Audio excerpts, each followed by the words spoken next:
Hi guys, welcome back, and I hope you had a good time yesterday coming up with niche ideas, and I hope you didn't get too stressed out about the whole process.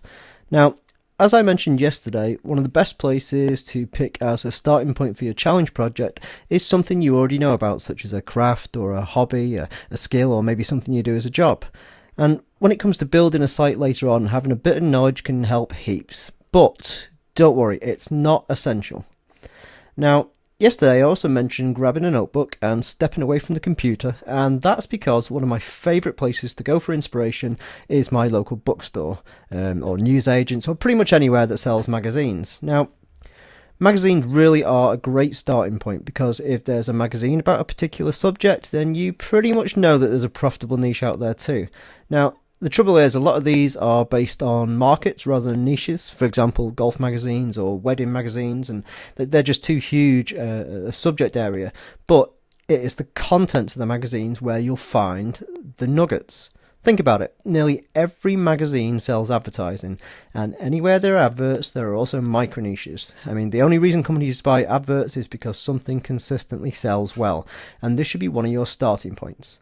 Now, this morning I went out and bought a bunch of random magazines, mostly in markets I have absolutely no clue about. And what I want to do now is go through a couple of these and give you a few examples. So the first magazine I'm going to take a look at today is Model Engineer's Workshop, and it's a pretty nerdy magazine which I personally subscribe to, and it pretty much does what it says on the can. And looking through the adverts, I can see instantly that there's lots of ads for things like mini lathes and CNC machines and steam edging kits, but also interestingly there's a few full page adverts for model plans, and these could make great digital products too. So with that information, I would probably first of all take a look at mini lathes and CNC machines, and then see what keyword research data tells me about these kind of markets, and maybe look at building a site and reviewing these kind of products. Those digital plans are also pretty interesting because if an advertiser's paying for a full page ad, then they certainly are making some money out of that market. Right, next up is Country Smallholding Magazine, and before we take a look at the adverts in this one, I really want to kind of explain one of my processes, and this is really about not taking the adverts literally. I mean, for example, if the product being advertised is something like a juicer, then you can use this example as as a starting point. So we start off with a juicer, and then obviously we think about juice. And okay, where did the juice come from? So we've got apples, and from apples we make cider, which might lead us down to say something like home brewing or winemaking.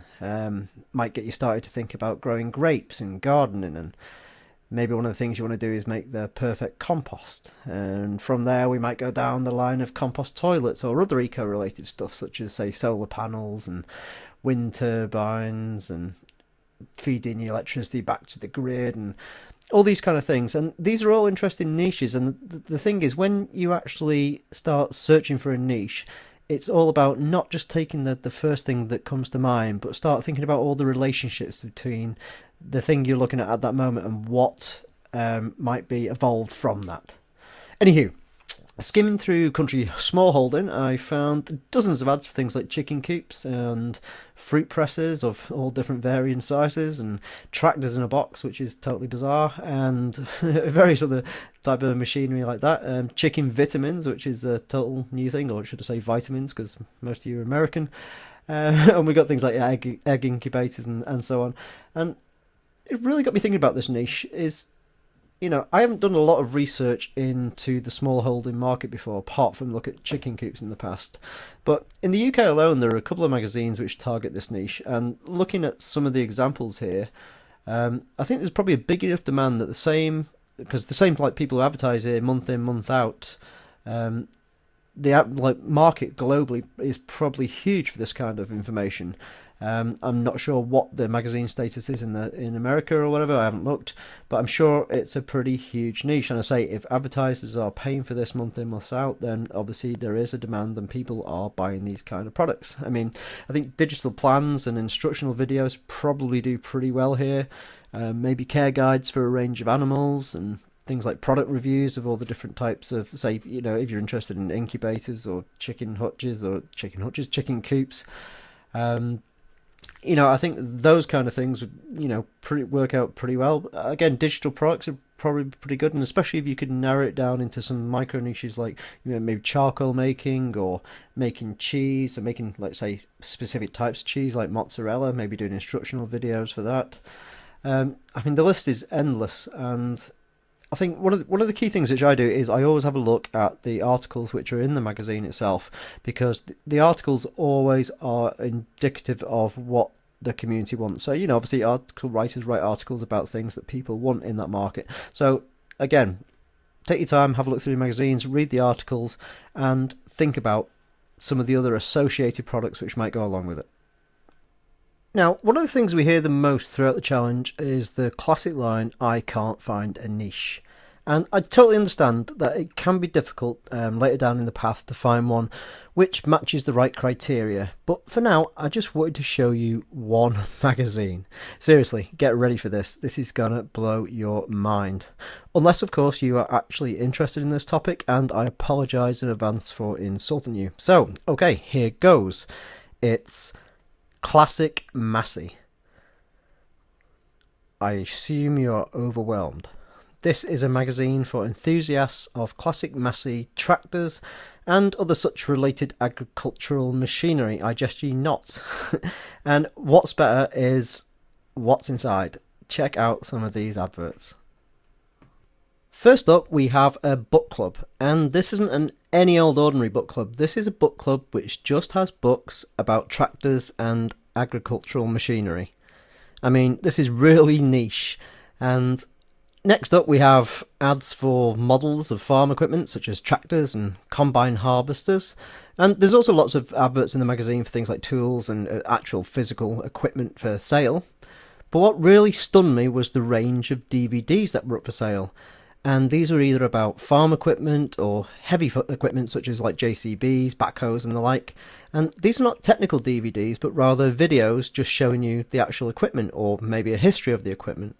So as you can see, there are niches out there absolutely everywhere. And like I said before, if there are adverts in magazines, then there is probably a big enough market for you to take a look at even the most obscure of products.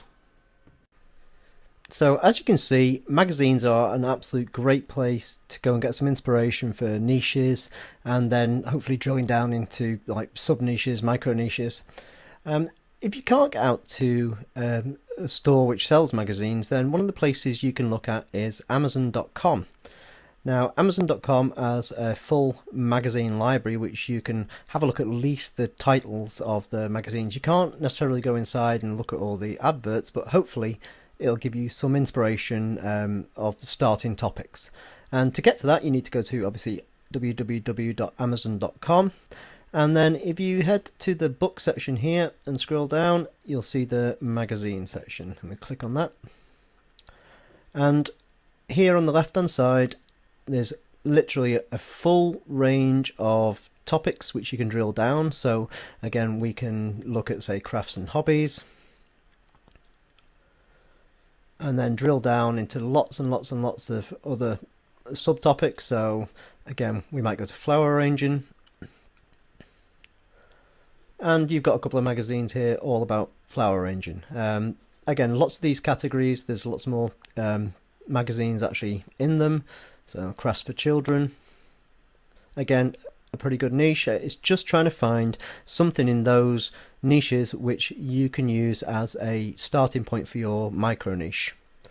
Now, Amazon, I'd say, is a great place to go. If you can get out to a magazine store and actually have a look inside the magazines, then inevitably it'll spark off more of a creative process, and you'll be able to see some of the micro niches. But again, Amazon.com, great place to go and have a look and get some inspiration.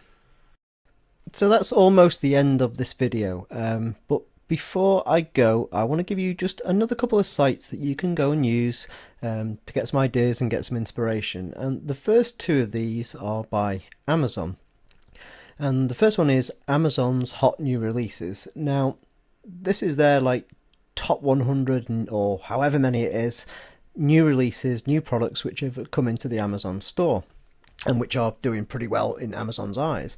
And as you can see, it's split up into lots of different categories. So at the moment, you can see these three things are the hot new releases in electronics, and again, toys and games, video games, movies and TV, and so on. And you can drill down again into further categories, so you can look at the hot new releases in beauty. And so you can see effectively what people are not just searching for, but what are actively buying products at the moment from the Amazon store, which is really indicative of how popular and how interested people are in these particular topics. And as I say, you can get to this by going to www.amazon.com/GP/new releases. And again, I'll stick the link up on the website for you. The second place I want to show you quickly is Amazon's bestseller site, and it's very much similar to the new releases, but this is more aggregated over time, so you can see which products are selling the best.